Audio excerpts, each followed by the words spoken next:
the latter part of elementary school, we moved to Cincinnati, Ohio. Right.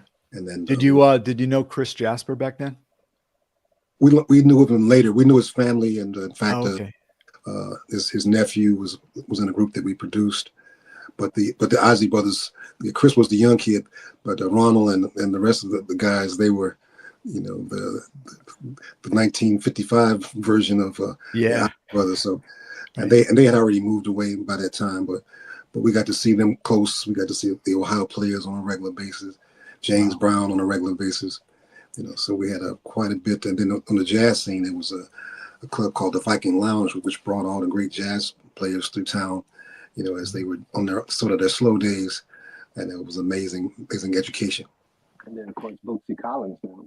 Yeah, there you go. I mean, it's funny with the showings through radio and everything. When we talk about cities and areas, Ohio, Minneapolis, and, the Motown sound and everything like that. Ohio, there are people die hard that just say nobody's better than us. So we call it the land of the funk, and yeah. James Brown would come once a year at least and play for the kids around Easter time for 99 cents. So that was quite an experience. And then we even saw the Jackson 5 in Cincinnati. That was a pretty wild concert.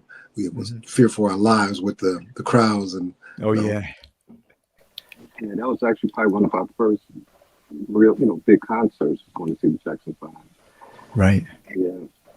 Yeah, I had to wait till later years. I saw them on the tour with Stacey Lattisaw at Madison Square Garden. But yeah, that was a great tour. Yeah. Nice. Yeah. So growing up, you guys are young. You were working. I read something. You guys worked. A family had a ice cream store.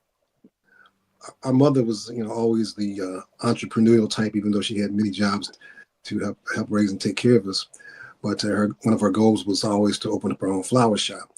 Okay. So she went to floral design school and, left us at home for a while with the neighbors and got her degree and opened up her own flower shop right up the street from our house, from our family house. And she wanted to keep us motivated, keep us involved. She didn't want us to try to just, be florists like she was. So she built an ice cream parlor in the back and let us run the ice cream parlor and taught us about business and inventory and all that good stuff that makes it happen. But the beautiful thing was that she picked up the phone one day and called James Brown.